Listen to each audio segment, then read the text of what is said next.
The way they're set up, the guys who run our program in charge, Mark Royce, our leader, is GM North America, GM China, GM Canada, GM South America, separate company, all owned by GM, but they have their own hierarchy. There's a Mark Royce in every one of those places. So how do we in North America justify chinning the expense of racing in China when they have their own organization? If they want us to race in China, then the China guys open your wallet and we'll come to China and race.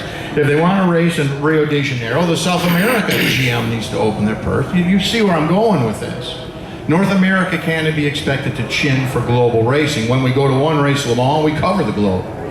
So Jack has carried that banner. I just finished meeting with Jack earlier in the day. It's doubtful that he's going to be back at this point, it's doubtful he'll be back in WEC. All right, simply because he can't afford it. He'll figure out something someplace to race. Might be the European Le Mans Series. He'll still use the car, okay, but it probably won't be there. Just the way the world works. At the end of the day, it all comes down to the money. We'd love to be in WEC. I'd love to take cars over there and do that deal, but you just at some point you just have to draw the line, and until you can try and get all these global entities together on the same page, which is not going to happen in 100 lifetimes, but we're probably not going to be there. We have to find something to. We still have another opportunity that's out there. It won't be for 2017, but could be for 2018. That would be WEC. It would not be us, but we're in negotiations with some people who want to do it. There's a swelling of enthusiasm for running Corvette on a global basis from other entities that have money, not GM, but other privateers. They see what we've accomplished with it, they like it, they want to be part of it, they see how well it works here, they want some of that action. So 2017, no, but 2018, I think we've got a reasonable, over 50-50 shot of making something happen over there, which will then benefit us at Le Mans. So that's a lot of intricate pieces have to come together to be successful there, and that's one of them. Yes, sir. Is there any truth to the fact of dual overhead cam in 2018?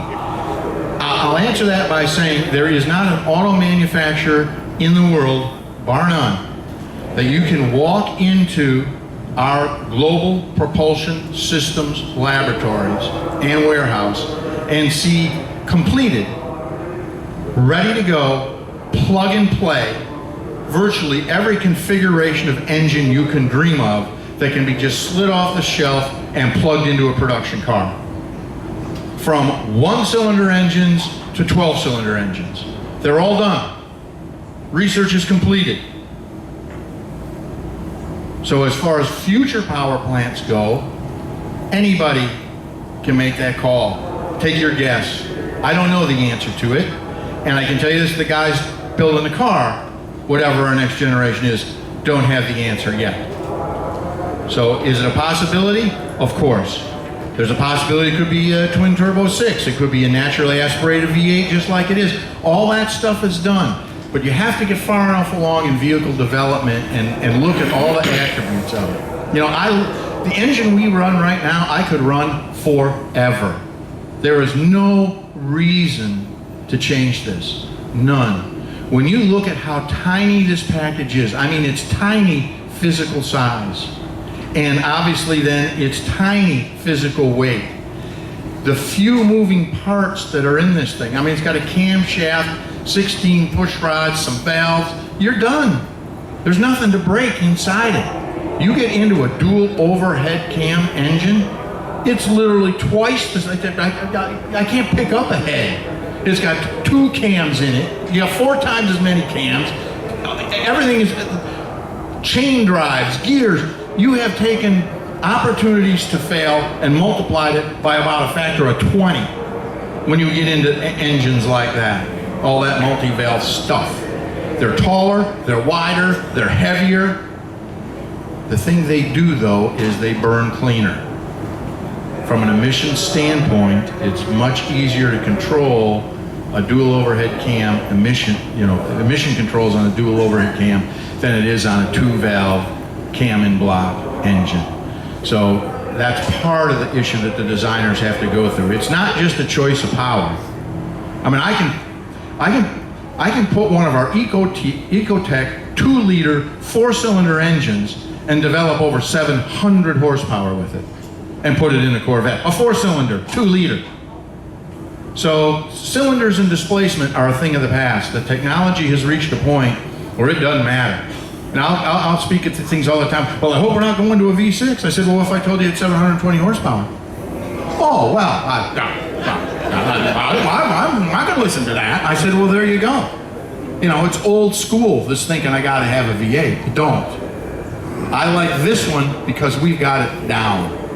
This little motor right here, if we changed cams in it and flowed the heads on it, it would be nothing to develop 850 horsepower with it on pump gas. Nothing.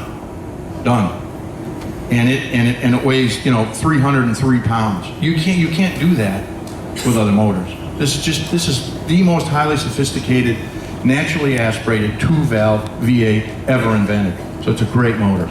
It's a long-winded answer to your question, but you need that kind of background to understand where we are in making that decision. So we've got to look at, and that requires a lot of testing. You know, if we develop a new chassis and a new car, what we still have to meet government standards with it.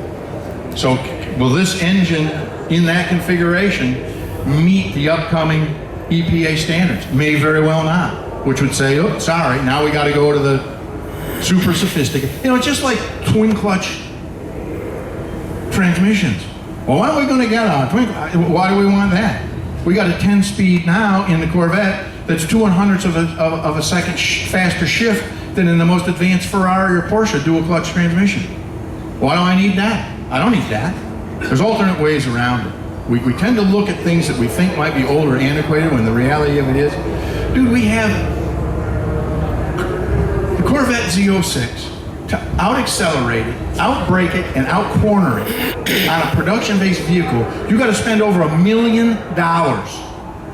You got to go buy a Bugatti Veyron, all-wheel drive, to out-accelerate it, out-brake it, and out-corner it. And we're doing that in a car that has a transverse buggy spring that Studebaker used in 1894 to build his supersized hay wagon. Think about that. Coil over, magnetic, we're doing it with a transverse buggy spring. Simple works. Those days are coming to an end, though. We've reached the final milestone and all that stuff. Technology has now moved to a point where those dynamics are probably going to see some changes made to them. But like I said, $1 million or a transverse buggy spring, and the little guy for, you know, his $62,000 is beating the $1 million guy. I love every minute of that. Because I'm old and I'm an old school guy. I'm not ashamed of that. And I'm looking around.